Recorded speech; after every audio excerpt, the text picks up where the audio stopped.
When you look at I think you mentioned as it pertains to bad actors and their goals, I think I wrote down, is it time, fame, and harm? Is that the goal? They want time, they want a high body count, they want fame. It's the three things they're looking for.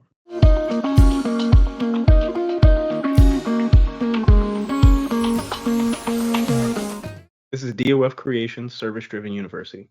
I'm Saeed Gordon. Here we discuss all things technology, focusing on leadership, policy, and practice, and the different ways that technologies continue to evolve to address the innovative and sometimes complex challenges that we're facing within this IT space. We appreciate you joining us here today. This is and Saeed hope you Gordon enjoy. with DOF Creations and our Service Driven University series. This is our leadership and education podcast series that we have with Henry Martin from Walton County Schools in North Florida. We've highlighted that Walton County Schools is one of the fastest growing and improving school districts across the country and everything that they've done across the state of Florida. Today, our conversation is going to be focused on campus safety and school safety and the ways that technology impact school safety, and hopefully the ways that technology is helping to improve school safety and fill gaps. So from there, Henry, if you don't mind introducing yourself. Sure. Yeah, my name's Henry Martin. I'm the Chief Information Officer for the Walton County School District. I started in education a little over 40 years ago, and I've been to different aspects of that as far as facilities and technology, and all through that piece, specifically with management in the last 13 years. One of my biggest things right now that I'm responsible for is all aspects of technology, which relates to security, networking, devices, safety around those devices, and everything that's related to actually get a learning environment set up so that technology is present and utilized to its utmost. Absolutely. And our special guest today will be Mr. Charlie Morse. Charlie, if you don't mind introducing yourself and also telling us what is your official title with Walton County Schools and how that impacts school safety. Yes, sir. My name's Charlie Morse. I'm the school safety specialist for Walton County School District. I'll tell you a little bit about my journey. I started off in 1997 teaching at the DJJ facility. I taught high risk youth for about 4 years. And then I actually got a job within the school district. When I first started, it was very difficult to get a job, so we had to take them where they were at, and that's where I got my teeth kind of into education and really expanded from there. I was a teacher at Walton High School and a coach. Coached football, basketball, and baseball while I was there. I was there for about 3 years, and I jumped into a guidance role and continued to coach those sports there at Walton High. And then I became early on in my career in about '05, '06. There was a thing called teacher on special assignment. I became a dean of students. Then I became assistant principal at Freeport Middle School. And then I became assistant principal at Freeport Elementary School for a short term. Then I went back and I was a principal for 6 years at Freeport Middle School. And then I was also a director of technical college. So you're talking to someone that's been in every realm. And then I got the unique opportunity after Parkland, which was a tragedy for everybody, to be part of safety. The superintendent kind of came to me and said, "Hey, do you want to lead something that's going to really change what we do?" And I was honored to do that. And so he gave me that opportunity. I've been able to work with people like Henry Martin through that whole process. Even before I was a part or officially the school safety specialist, I was part of a task force. Me and Mr. Martin's been part of a task force since about 2012, where we've kind of highlighted safety and worked on it as we could. And we'll talk a little bit about that, I think, as we move through some of these questions about some of the things we've encountered and done with safety through that task force today. But thank you for allowing me to be here. This is an honor, and just thanks for the opportunity. Absolutely. Well, Charlie, I appreciate you being here with us. And we reached out to Henry and asked him about, kind of what he's seeing in school safety and the ways that technology impacts those things. Of course, he said that, you would be the person to speak to about that. So, what I always ask folks, especially people who are veterans in the space that they're in, is what did what did your space look like when you first started? And we kind of use COVID as like that line in the sand of, pre-COVID and post-COVID. What did it look like before COVID? Are there any big changes that you've seen as we kind of get to the point that we're at now? Well, and I'll say this to you: Parkland was a line in the sand for us when Hmm. that legislation kind of came through. We evaluated every school in the district. also all our auxiliary sites as well as far as safety. And we came up with a 7 to 10 year plan. And at first, it was very, very difficult to kind of, the work we had to do was so large, just to be honest with you. It was very, very large. And when I took it over, there was not a lot of money that was allocated for safety. So the superintendent, the school board really made that possible. And we actually, the task force I mentioned earlier, really had already kind of set some groundwork or some things that need to be done in the short term. So when I came in, we really jumped on cameras, making sure all schools had camera coverage across the school district.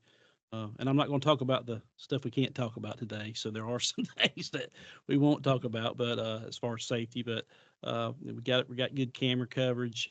We instantly jumped on fencing, curating perimeter fencing around schools, and creating, as the superintendent said, a very inviting atmosphere where the front of our schools are open and then around us are secure. And we're really big about creating layers of security. And that was one of the main focuses as we started. We started with a perimeter level, actually from our property line, and then we went to where the exterior of the building, and then we have a classroom layer. So as we look at it a 3-level approach, and I think that's really the only way you can really be safe in schools is to have those layers of security. And technology has been a huge part of that. Our camera systems, we have access readers on exterior doors on the major thoroughfares in our schools.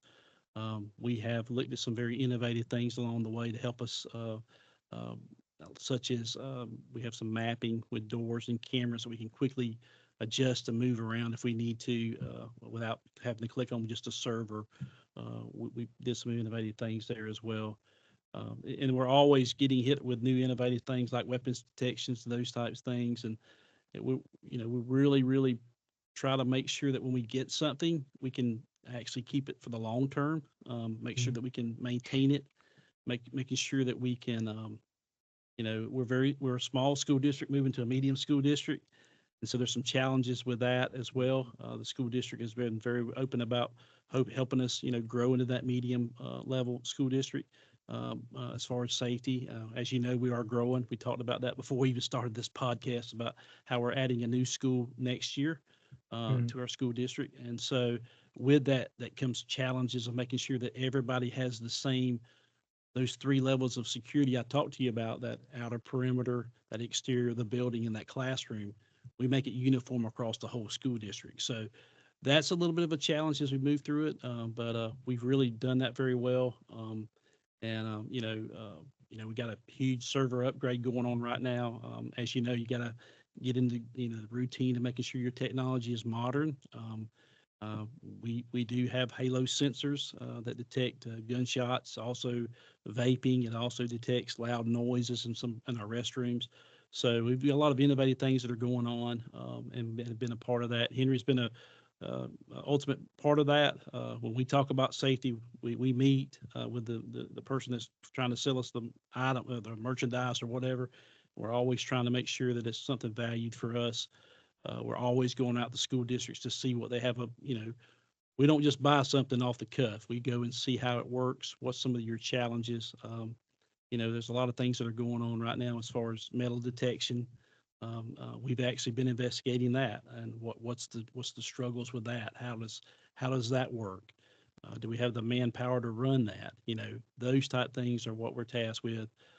And so currently all of the technology items that we have, we can maintain. And so that's a big part of safety, is just, you can't just have something that doesn't, looks great, but you can't maintain it and keep it going. I mean, as stewards of the taxpayers' money, we need to make sure, one, we're doing what we need to do, and two, we're keeping kids safe and our faculty and administration safe at our schools. Absolutely.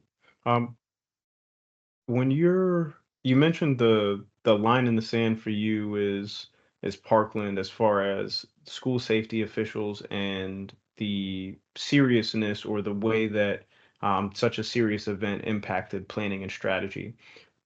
What impact does, I guess, unfortunately, each event have as it relates to school safety, as we see different things in the news? And unfortunately, they are, a lot, at least for myself, I graduated in 2008 from high school.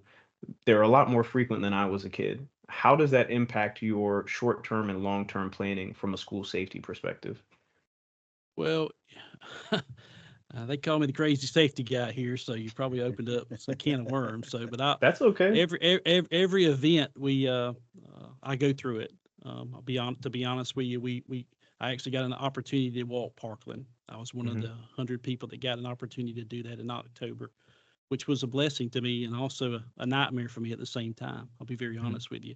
And it wasn't something that we were doing. It was just the reality of it all. We've heard so much about it, but actually going and walking those hallways and seeing that tragic event and was something I'll never forget. But we have to investigate those things to make sure what we're doing is what needs to be done. And so that's constantly what we're doing. So we looked at Uvalde, we looked at the Nashville shooting. We Hmm. actually reviewed that, what happened. We reviewed the response, and then we looked at how we would respond to that and what initiatives we have in place before that happens to make sure that that doesn't happen here. And so, not only when you're responding to it, you're behind the eight ball, so to speak. You got to be in the preventive mode of that. So Parkland was one of those things I really wanted to see. How did the person get into the school? Um, what measures do they have in place? What do we have in place? I even go as far as our active response. If when I first came in, used to when you'd pull a fire alarm, everybody would leave the building. We haven't done that since 2018 Hmm. because if that's what they want, they want a high, they want time, they want as many casualties as possible, and they want fame. That's the three Hmm. things these people want. And so you got to eliminate those elements of it. So one, if we can, make sure people can respond, they have a good emergency response to a situation. That's what we want, and basically that's what we've done. And Parkland was one of those incidents. I'm glad we got to be able to see that.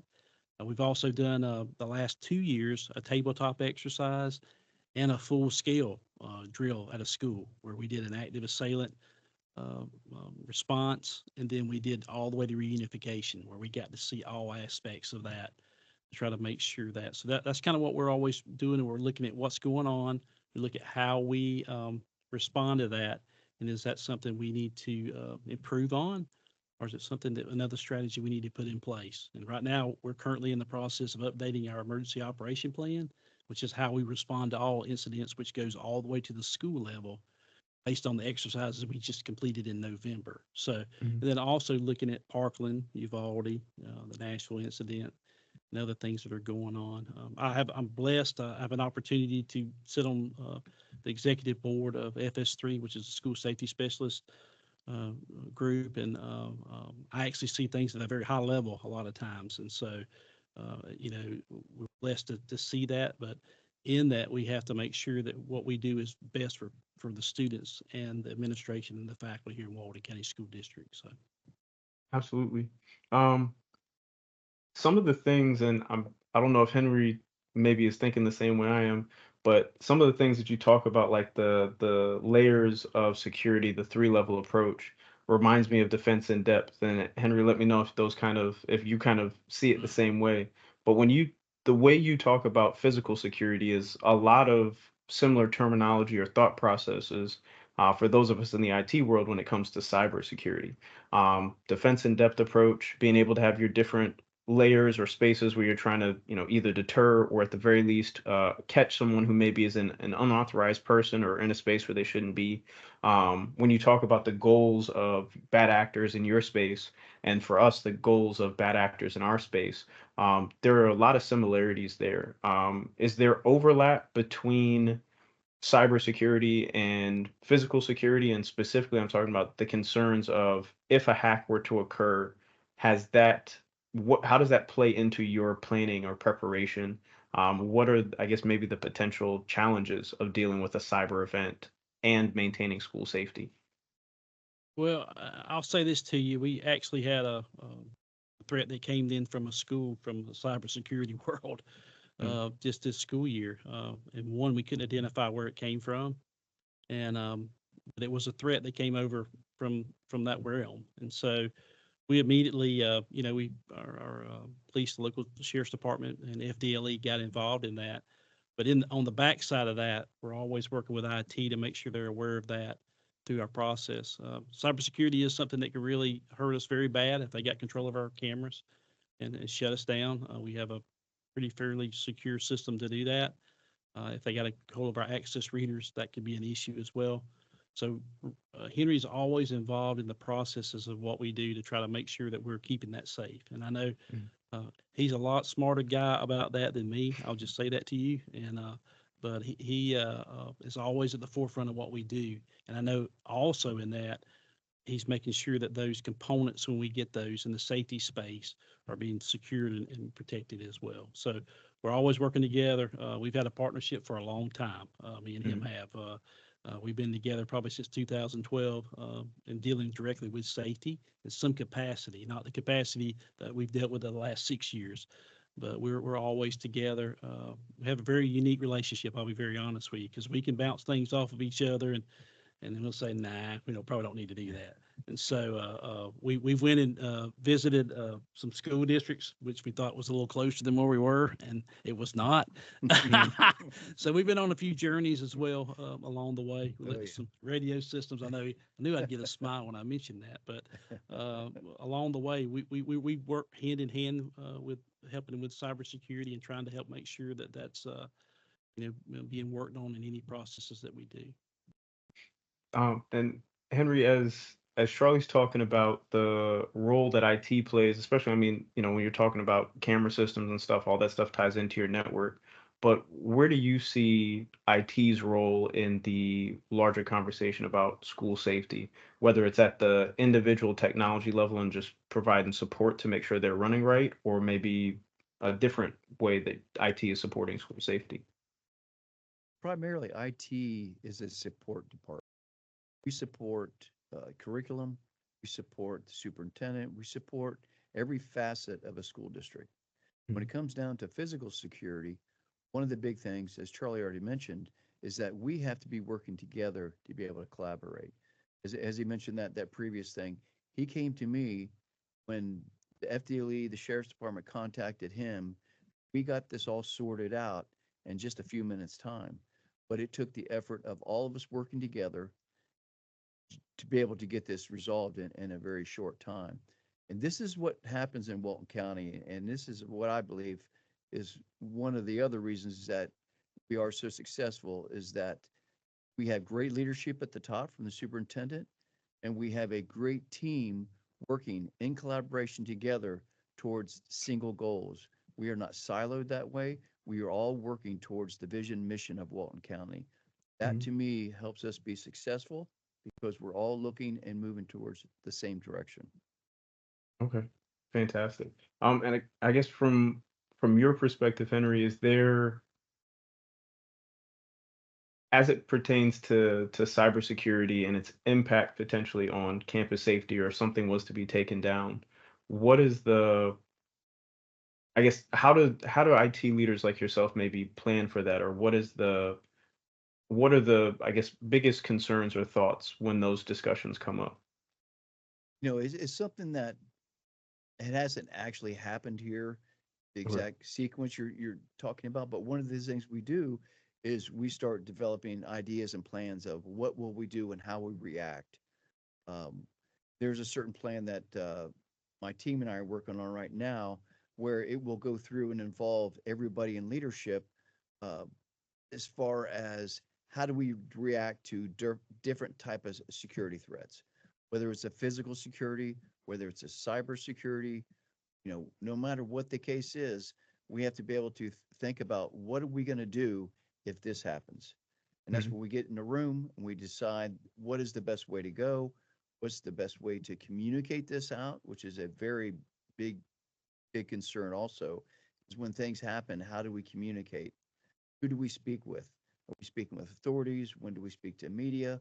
All things like that all come into play. So, as a team, we work to resolve all these issues. Now, we're always coming up against new things, and that's when we come together and say, hey, we just found something else out. We need to figure out how to do this now. So, it's just that constant effort of going back to the table, working together as a team, and figuring out what we can do to support each other, because none of us can do it by ourselves.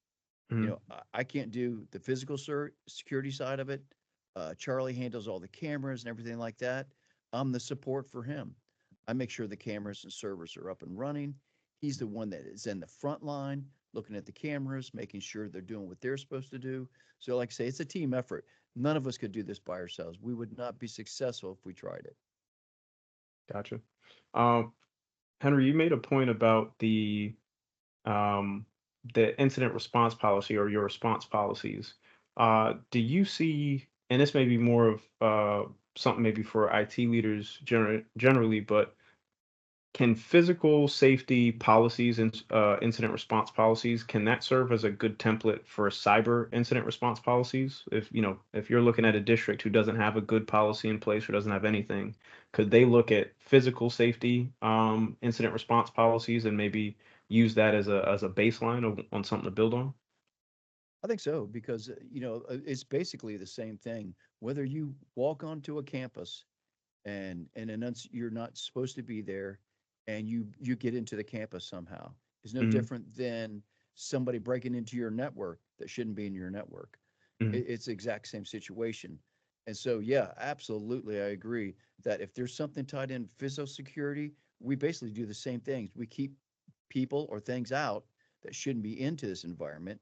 And but if Hmm. they do, then we have to be able to react and be able to have to know what to do, when to do it, who to talk with, and go through that policy. So that planning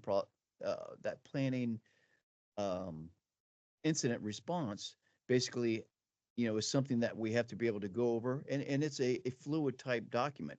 You can't write it one time and then think you're completed, because it's constantly going to change. There's new Hmm. threats. There's new way they come after you. So yeah, it's something I think where it's whether it's physical security or like a cybersecurity type incident.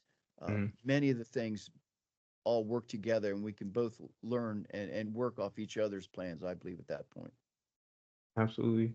Charlie, I wanted to go back. I was taking a couple of notes when you were telling us about where you started at in your career and finding your way to Walton and then the work you did at Walton. You mentioned working with at-risk youth at DJJ. You also mentioned working as a counselor and then a dean of students. How does that previous work maybe impact how you view some of the challenges that students face that may impact school safety, or your overall vision for what school safety means to you and means to Walton County schools? Well, I'm very unique in what I do. My wife's a Hmm. preschool teacher here in the district. My daughter is a guidance counselor at one of our schools, or she's a guidance sport aide there. And then my mother-in-law drives a bus here, so I mean, I know all my children went to school here. Hmm. I'm very dedicated to what I do. I think safety is key. I think being at DJJ and seeing that security level, Hmm. handing my keys off every day and looking at the physical security of that, and understanding how that works. So when someone says, "Hey, this place looks like a prison," I really know what that looks like at Hmm. all levels. But I do understand the basic concepts of that. And then, of course, my mental health experience as a guidance counselor was just truly invaluable. Just to be honest with you, Hmm. I still this to this day I go to 2 or 3 counselor meetings and sit in with them, and because it's just like what Mr. Martin said, things are always changing. If you're not Hmm. in that realm, there's always new things going on. So I always try to go in there and talk to that group. Uh, and the connection of that was truly one of the best jobs I ever had. I'll just be very honest with you. Hmm. My current job is great. It really is. But that's where it was really enjoyable at that time. And then I became a dean, and dealing with students, discipline a lot. Hmm. And then eventually become an assistant principal and principal. I do have a unique perspective. Most school safety specialists do not have the background that I have across the state of Florida. A lot of people call me a unicorn because I'm totally different. Most people are, they're retired from New York City, or they're retired from the local sheriff's department, and then they're a school safety specialist. So a lot of times they ask me to be on committees because I know what a principal's thinking. When you put an initiative in place, I know what those people are thinking. And I'll Hmm. be honest with you, they're very, very smart people, and they know how to do things quickly and fast as possible. And sometimes that's not always the best way. And Mhm. so most of the principals here in this district, I was principals with as well. So I have a unique perspective of dealing with safety, and the people here are very receptive. Mr. Martin kind of mentioned that we are very proactive with safety, and people want to do the right thing, and they want to keep people safe. I don't know if you heard about House Bill 1473, which it states in state law now that all exterior doors in classrooms have to be secured. If they're not, then they have to be as a disciplinary action process. We've been doing that for 2 or 3 years. Mhm. There's a little things we got to adjust, but overall, we've been working on that. I knew that was coming. I mean, I knew that physical security step was coming, and so I told you I was at that high level, so I kind of see what was going to happen. So some of those struggles with classroom doors being secure, those type things we've been dealing with for the last 3 years, and so safety is important to me. I want everybody to be safe. COVID was a challenge for me. I actually spearheaded most of the operations of that, which was a Mhm. very unique thing. But it's really like what you said earlier. We took that in 3 phases, and then really that's a great approach. And I'll say this to you: most of the safety in our school district, things come in from anonymous tips. Mhm. A lot of the things we still have people that really step up and do the right thing. If they see something, they say something, and we do something about it. And Mhm. that's kind of one of the biggest things that we really, really see a lot of here is kids, adults, community stepping up and saying, "Hey, I see this. Can you do something about that?" And so that partnership that we had a great partnership with our community here, and they really want the schools to be safe as well. You mentioned the unique perspective you have as being a principal and the way that understanding the ways that some of the maybe policies or strategies or programs that you want to put in at the school level. Do you have an example of maybe where that past experience maybe helped to improve collaboration at the school level, made it easier to have a conversation with the principal and help them to understand why a certain change or program needed to be done at their school or maybe district wide? We've done several things along the way. One thing that we did is we have an active assailant response called ALICE: alert, Okay. lockdown, inform, counter, evacuate. That's your strategies. They're not a progressive strategy that you can jump around. You can go directly to evacuate if you want to do that. So it's just kind of a premise of that. Well, Mhm. early on, I was the only school district trained certified trainer. So my vision for the superintendent was to get more people involved. Well, at this time, we have 4 or 5 trained ALICE certified instructors at every school. And so what I did is I basically got the principals. We have administrator at each school that is certified, and then we have teachers, plant managers. It varies at different schools, but my leadership in that, I went to them and said, "Hey, it would be great if you knew how to do it, but it would be also great if you had another person at your school that could do it. And while they're doing that, you can support it and say, hey, this is why we should do it this way. This is why Mhm. we should evacuate if you have the opportunity. This is why we need to lock down. This is why you need to respond." Because they've been in the 2-day training. They've been Mhm. shot with a Nerf balls. They've been a part of that process. They're certified trainers as well. So that's really pushed along our response at schools by getting those people trained. And at this time right now, we have 89 people in this school district ALICE certified trained. So Mhm. I knew early on that I could not do it by myself. So I recruited them to help as well, but I knew they couldn't do it alone either. So we recruited other people to help them along the way. So it's not one person's burden at the school to take that initiative. It's the team's initiative to make that happen. Um, when you look at I think you mentioned as it pertains to bad actors and their goals. I think I wrote down, is it time, fame, and harm? Is that the goal? They want time, they want a high body count, they want fame. It's the 3 things they're looking for, and So, that's why schools used to be a soft target. All the doors mhm. were unlocked. There was no layers of safety, Mhm. as we just talked about. So we've created those layers of safety, and it's been proven that if there's a SRD car sitting out in front of the school, and it's not easily able to get in there, time is against them and they move on to the next spot that is. And you see Mm. that if you start looking at the events of shootings around us. Where are most of them taking place now? Places where there's no security, there's Oh, normally okay. a lot of people around, and Mm. and they have time for it may be 9 or 10 minutes, but they have time to inflict some harm. Okay.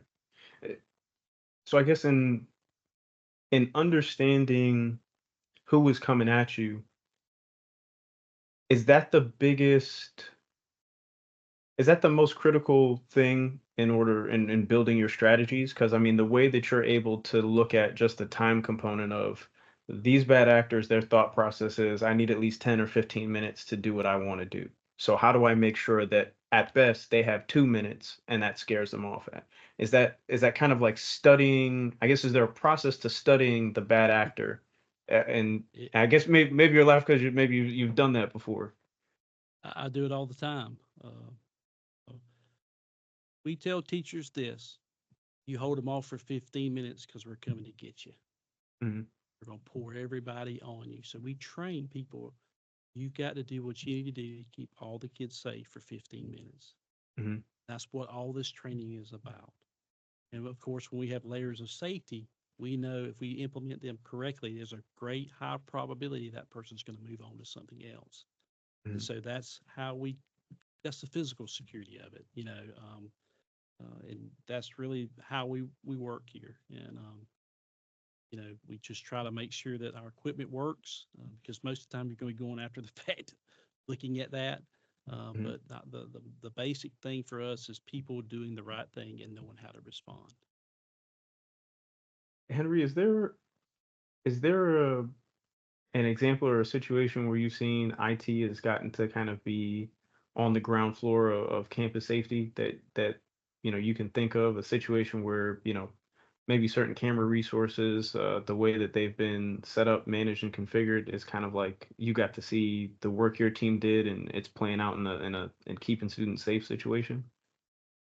Yeah, I think like Mr. Morse, he spoke of earlier is the camera system that we have. Even though we don't necessarily monitor the system, there are other people that do. And if you go out Mm. to a school, the SRD or the officer or the guardian at that school has those cameras up at all times. So Mm. they see what's going on. So we have to make sure that those cameras are up. We have to make sure that there's plenty of storage. We have to make sure that the server is working properly.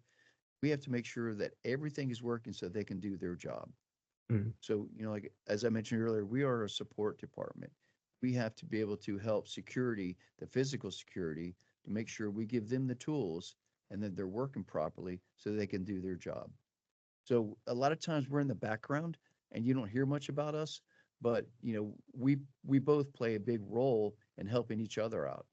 Like Mr. Morris mentioned, we're just upgrading a bunch of servers right now, Mm. increasing the storage, making sure we have enough capacity to be able to do what we need to do. And there's some other initiatives that we're looking at also that we need, a lot of bandwidth, more storage, and things like that. So we have to work together to make sure that whatever the district is going to utilize or what they desire to put into place, we work together to make that happen. And together as a team, that's the only way we could really be successful is to work together to find a solution to be able to protect the students. I think that's I wanted to as you guys are talking about collaboration, I know, Henry, that's a big thing that comes up anytime we talk about Walton's success and how Walton has made, progress from an academic perspective and district wide. Um, Charlie, has there been an example of maybe a challenge you had in getting buy-in? Somebody who's maybe not sure why you wanted to make a change and kind of what you did to bring them along and show them the value of the change you were making. I know you mentioned the Alice program and getting more principals and teachers to buy into the training. Are there other examples you have of maybe kind of helping somebody to drag their feet, helping somebody that was dragging their feet, And the reason I asked that question is that, Henry understands from an IT perspective. You talk about like that 15 minutes, that's the same way we view security, is that you're never going to guarantee that you're going to be perfectly safe, but if you can make it very hard, then that helps you to reduce your overall exposure and vulnerability. But a lot of school districts, a lot of IT professionals struggle with getting folks to buy into certain practices and protocols that can improve. We call it kind of like security hardening, those security hardening practices that would be applied district wide. Have you had a similar challenge from a physical security perspective where it's good for the district, it's good for the teachers, it's good for the students, but there are a few people who are just, they want to stick to the old ways, and you got to kind of put your thinking cap on and figure out, well, how do I turn them around?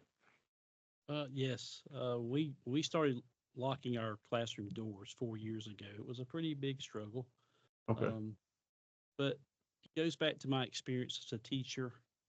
I was a teacher. I was an administrator. So one thing that we did do, the superintendent did something very innovative when the Guardian program came aboard, is we hired some security people that their primary job is to look at those three layers of Hmm. security every day in all of our schools. And so we were able to do that.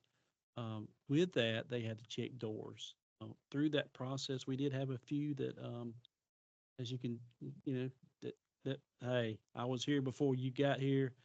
This will be gone in a year. Um, you know, we're gonna just wait it out. We're not gonna do this. And so Hmm. through that process, my guardians, they took names down. We went through the process and had the administration get involved in it. Some administration, they get busy with other things. That's not, at that time, it wasn't what it's going to be with House Bill 1473, which I knew it was coming. Hmm. So I actually engaged in that conversation with that teacher and wanted to really know why, why won't you shut your door? So I engaged that really, and that wasn't a negative engagement. It was hey, I'm here. I'm trying to understand why don't you want to shut this door? Why are you having problems with this? Hmm. And we rectified all of those. I will say this to you: we had a couple people leave our district. Um, I don't know if it was because of that or other things, but generally now I can say this to you today, 4 years later, every classroom door is locked. Hmm. So it becomes what you inspect becomes the expectation. So that's what the process of Guardians done. That's what they do. They look at the campus every morning at the first campus they're at. Exteriorly, they're looking at that outside zone. Then they Hmm. come, or the perimeter, I should say. Then they come back and look at the exterior. Is everything working? Access readers, cameras, gates secure. Is all the gates working? Do I see anything out here unusual? Do I need to report that to law enforcement or to the administration? And then they move into that first period bell rings and they start looking at all the classroom doors. Are they all locked? Then they continuously do that throughout the day, and then they rotate to another school as well throughout the day. So that layer of security that the superintendent and the school board were able to provide to us has really pushed that along. But I'll be honest with you, uh, the Walton way is safety is our number one priority, Hmm. and the superintendent he's saying that wherever he goes. That's the first thing he says, and he means that. Hmm. So I want to say this to you. I've been in this business 27 years this year, right here in Walton County. The superintendent we have has great vision. His number one priority is to keep people safe and for kids to get the best education possible. And Hmm. when you talked about high rankings that Mr. Martin discussed, and that's all when kids feel safe, things happen. Hmm. They don't have to worry about the other parts of it. So we're always checking that to make sure that that's happening, and we put some great measures in place to do that. And we've got buy-in. People want to buy into it, and so when you first start something, it's very difficult because you got the naysayers, but you just got to keep your head down. And I'll be honest with you, I was the type of person that just went to them and said, "Hey, I'm not here to cause a problem. I just want to know why you don't want to do this." Hmm. And we resolved all those. And I can tell you to this day, The person that was the biggest advocate of it in the beginning is now an Alice certified trainer. I talked about earlier. Yeah. She come to me. She just got trained in February. She come to me and hugged my neck, and she told me this 3 times. I'm sorry. I'm sorry. Sorry. Because Mhm. you don't know until you know. That's And right. so some of them we put them in situations that made them learn that process as well too. So everybody safety is not convenient. It's not convenient. And Mhm. and that's what people want is convenience. But in saying that, we got to make it where it makes sense as well, and we can maintain all of it at the same time. And the Guardian program has really, really pushed us to a whole nother level. There's other school districts now trying to do the same thing we're doing, but we've got some very, very good people that's working for us in that department that's helping us really move forward safety too, checking all Yeah. 3 of those levels we talked about earlier. Absolutely. Well, we're coming to the close of our time here, and we always send stuff to Henry about grant resources. There are a couple of grant programs that are annual programs around school safety. A lot of times, folks who are not the grant professionals will kind of struggle to understand or figure out kind of what a good narrative would be. So when we're looking at these campus safety programs, they specifically highlight, I think, technology and preparation around campus safety or school safety. Um, what's something, and I'd like to pose this to both of you, but I'll start with you, Charlie.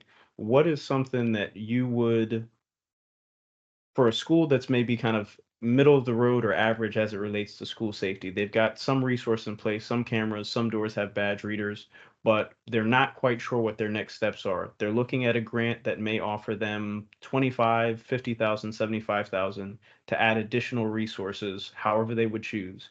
What would be your idea of I just want to make a small improvement, but it's going to be a valuable improvement.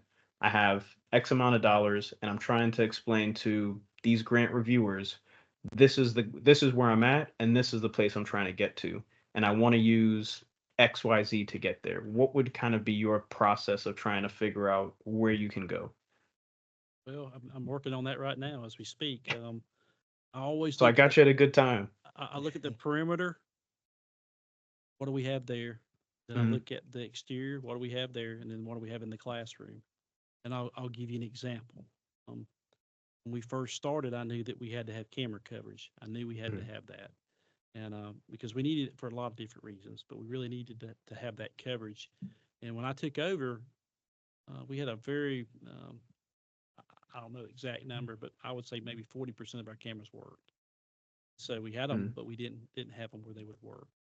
So we administration relies on them a lot after the fact. So I knew that Hmm. was a big deal there. And then what we started with next is I wanted to get the classroom doors closed. So we've made some changes now. When we build new schools, we build schools with storefront locks where they can unlock it, but they can't stay unlocked. And Hmm. so now that feature of the door being locked is in there. And so that's one thing right now we're working on across the district is so all of our new schools have that, and then any doors that are going out, we go ahead and introduce that new lock in place for the replacement. So kind of make a long story short, because I could talk about this forever. You look to me, what I would say is I would look at the classroom level. What do you need there? You need the security of the door to be there? And if you're looking inside the school, do I need to improve my cameras? And then at the perimeter, we jumped out there and like I told you earlier, we looked at the schools that were open the most. Hmm. I'm not going to mention the schools, but we had two that had buildings. Then they grew and they built another building, and they built another building. And we have kids that are moving around in there that are just wide open, and there's no security, and people just walk up and walk through the door. Hmm. We instantly created a perimeter around that. We made it inviting. It's open in the front. Around it, we secured it. So to me, and then we jumped back on the cameras and made sure we had camera footage that covered those areas as well. Then we jumped into access readers because we wanted to make sure we knew if doors were closed. So we now have mapping that can show us that. are all the access readers closed? Mhm. If they've just been opened, there's a certain indicator. If they're staying open, there's another indicator. So to me, what I would do is look at where are you, and then like I said earlier, we created that 7 to 10 year plan, and we just kept moving through that. We don't do anything at one school unless we do it at all schools, you know. Mhm. And one thing we did do early on is we made sure every person at the school has a radio. So every teacher, every staff member at the school level have a radio. They have communication capacity to talk anywhere on that campus. And that we thought that was very, very important for us. If something's happened immediately, we can get that information and we can respond to that. So it's really looking at those communication, the physical security, and then looking at the IT strategies that you can put in place of that, and trying to make all that work. It's very overwhelming. I'll be honest with you. Currently, I'm working. I'm the school safety specialist, Region 1 person for all office, or not Office of Safe School, but Florida School Safety Specialist. Mhm. So I kind of represent Escambia all the way over to Taylor County. So Escambia is different than Taylor County. Okay, I just want you Mhm. to know it's a little bit different. So it's great to hear what districts like us are doing compared to what they're doing. So that's what they always tell me is what can we do?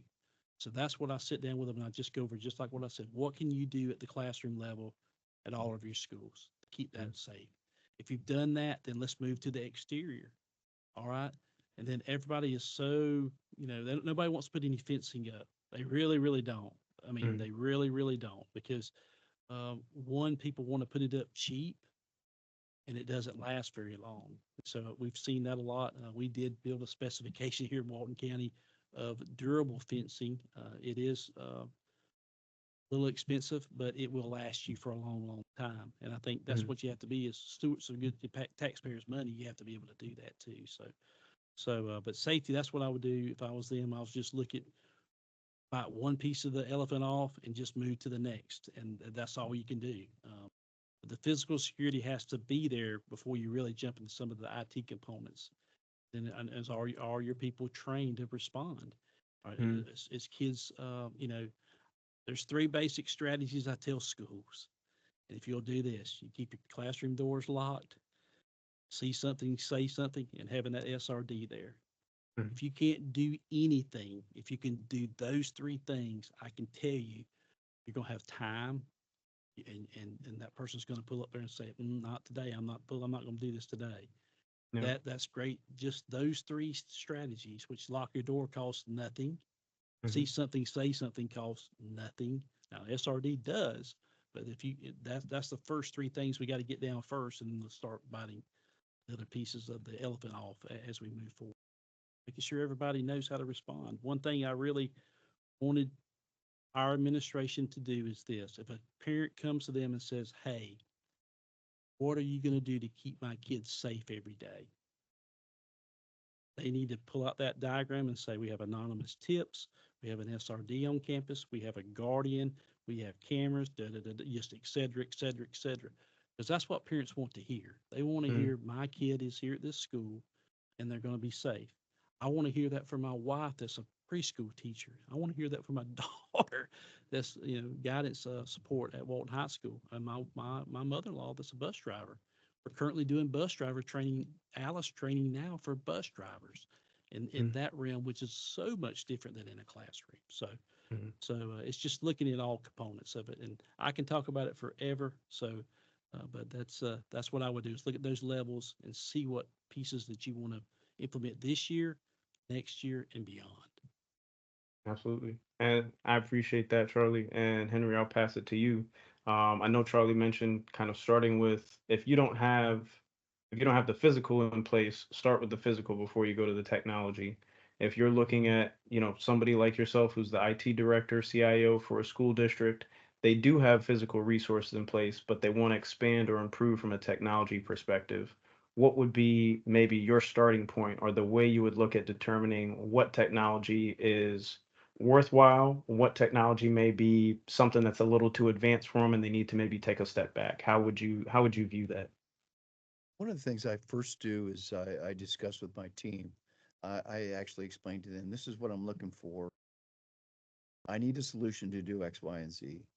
Let's start putting our heads together. Let's try to figure out what we want to do or what we can use.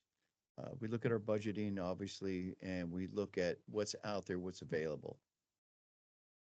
The big thing, I think, as far as buy-in, and Mr. Morse, he actually mentioned this, is that the users, the teachers, the principals, if you just go to them and say, I need you to do this, don't do this, don't go here, and don't do that. And if you leave it like that, people, there's not a lot of buy-in that way until you Mhm. explain to them why you're doing what you're doing. Give you an example of cybersecurity training and things like that. I had people say, why are we doing this? Why do we have to do this all the time? Why do we have to get all these emails and this and that? If you explain to them why you do this, how you're trying to protect them, how you're trying to protect the students, and show them, give them examples. This is what happens when you don't do this. This is what could happen to us if we let this slack and we didn't do what we're supposed to. And let them see for sure that we're not doing this just to be able to do something. We're doing this to protect everyone, doing this to keep people safe. Sometimes it comes across people think like all the stuff we're doing, but there's a reason for it. And I think if you explain that properly to people and let them understand that we're doing this to help you, we're doing this to help students, to create that safe learning environment that the superintendent speaks about all the time. We want to make sure that when staff and students come on campus, they feel safe, they feel secure, and they understand why they're doing what they're doing. That Mhm. to me is one of the big buy-ins that I have when I have to speak to principals or any type of administration, why I want to do certain things, and I show them how it's going to benefit the district, how it's going to benefit us as a whole, and this is why we want to do that. And I think if we don't do that, a lot of times we will leave people with second thoughts is like, why do we even need to do things like this unless we thoroughly explain why, what the benefit is, and is it state mandate? Is it a law or something like that? So being clear and setting the expectations so that they know exactly where we all are going and where the superintendent's vision is, I think that really helps move in many directions that we move. I have one final question for everyone before we wrap. We see most schools from a technology perspective interested in cameras, badge readers, and I've seen more people asking about intercoms because they can tie in with their phone system and send out alerts district wide rapidly. From the both of your perspectives, which of those three resources do you think is most helpful, or have maybe you have personal experience with that you felt it gave you a big reward or benefit from a school safety perspective? Cameras, badge readers, or intercoms? I'll start. I would say all three. Yeah. Yeah. Once you have all of it, you want all of it. Yeah. Yeah. I'll say that to you. Cameras are crucial in what we do every day. Uh, our administration teams rely on those every day. Uh, Mhm. our access reader controls. Um, Not many people carry keys anymore. I Yeah. mean, when you create that and that thing doesn't work, even here at the district office, they're like, I don't have any keys. I'm like, well, it'd be great for you to have a second layer of safety. You know what I mean? In Yeah. case that Just in power goes case. out. Yeah. Yeah. So people's behavior changes. And you know, it, we depend on things like on our radios. We can talk on the intercom. When that thing Mhm. goes out, boy, it's a whole world. But they use Sure. that to dismiss buses in the afternoon from anywhere in the school. Yeah. So to me, I would say it's all important. But I'll say this to you: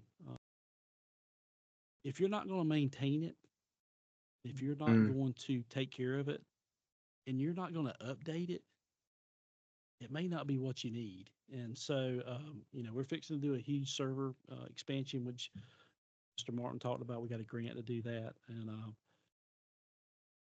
that's what we look at. And we sit down in a task force and we say, hey, we're going to do this at all schools, and we don't leave anybody out. We do it in Mhm. every one of them. So that's very difficult sometimes, but and it's costly sometimes. But I think if you're going to do it, if it's good for one, it's good for all. And so and we do that through the task force. But I think cameras are important. Access readers are fixing to become very, very important with all the exterior doors have to be monitored in some Mhm. way. So I think that's important as well. But technology is there's a lot of people using weapons detection, which the technology is at the forefront of that, which we're in the process of looking into that in Mhm. case we ever have to posture that way. If we ever have a real incident, we have to posture way to where we have to inspect everyone coming in. We have to have that opportunity. So, I'm not saying we're going to do that, but we have to at least have enough experience in that to be able to do that. So, superintendent has tasked me to get ready for anything, which is virtually impossible. I'll be honest with you. But COVID was a very, very good test for me because that was everything, and because nobody knew really anything. So, Yeah. and sometimes we use those same strategies in what we're doing now, but and we rely on people out there, us going and looking at what they've got going on. We just visited the Orange County School District. I did and looked at some weapons detection stuff they have going on in Orange County Public Schools. We have some school districts coming up here to look at some of our mapping. We've had them. We are all one big family, so that people come to us, we go to them. At the Dothan City Schools to look at an alert type system that they have up there. We are always trying to make sure we're doing cutting edge stuff, but something that we can always maintain. And Mhm. I think that's something key everybody needs to really understand. If you can't maintain it, then you're just setting yourself up for a lawsuit. So I have people that look at cameras every day. We have people look at access readers every day. I mean, everything that we have, we look at it every single day. And Yeah. if it's out, we get it repaired and we move forward. Henry, what do you think? Charlie, he spoke on most everything. Like I say, I was trying to think of what's more important. I don't know if any of them is more than the other one because we need them all. Yeah. But one big thing that most of them needs is communication. Number one, people need to understand what the tool is out there and how to utilize it. If Mhm. you have badge readers, people need to understand how to use those badge readers and what they can do for you. The communication as far as the intercom, people need to know how to communicate. In an emergency, what do you do to be able to communicate to everybody at once? Whatever the case may be. Uh, each of these is so important. In cameras, we need to be able to see what's going on. So I really don't know which one's more important than the other one. Mhm. Uh, but they all are important. But I think the big thing is that communication to let everyone understand how they should be used, how often they should be looked at, tested, trained. Those things. Mr. Morris, actually, we had this walkthrough. We had a real test where we had everybody come, you know that should have been there. We had reunification sites. I mean, it was a full blown test. Those walkthroughs show us where we're deficient. And the more we do things like that, the more we improve, better we're going to get. Now, I know none of us gave you an answer which one's more important because they That's all are okay. important in their own way. Yeah. Um, but it's like you say, the combination of utilizing all those to get that goal working exactly the way you want to is the Mhm. key. Making sure that they're all doing what they need to do. So if we need to see that camera, we have it. If we need that communication to a classroom, it's there. If those doors are locked because the badge reader won't let them in, then it's doing its job. So Mhm. you're like you say, they're all important, and it's just one part of the puzzle that we have to keep up. As Mr. Moore said, keep up, keep them maintained, and keep them working properly, Mhm. even after we initially purchase them. Absolutely. Well, I know we went over a little bit on time, but I appreciate the both of you joining us. Henry, I appreciate you bringing Mr. Morris in, and Mr. Morris, I appreciate you, bringing. I know you mentioned 27 years. I appreciate you bringing all your years of experience. Your unique background, especially as it relates to DJJ, working with at-risk youth, your time as a counselor and as a principal. and being able to bring all that to us in this conversation. As an IT person, I thought it was incredibly interesting the work that you do from a school safety perspective and how that almost maps directly to what we do from a cybersecurity perspective and all the parallels there. If you could repeat just one more time for us, what are those initial three things, and how does that affect taking away time from a bad actor so it turns them away from your door rather than making them think you're an easy target? Well, they're looking for three things. They're looking for time, and if you have all your doors unlocked, um, I mean, they have all the time they need until someone responds. Second thing they're looking for is a high amount of people, and then the third thing they're looking for is fame, and which is the crazy part of it. Everyone, we appreciate you joining us here with Service Driven University and our Leadership in Education series. We had Henry Martin and Mr. Charlie Morse with Walton County Schools. We'll have contact information for Mr. Morris included in the video today and in the link. So that way, if you have questions about anything he discussed, you'll be able to connect with him and get more information. We appreciate you joining us today. Thank you.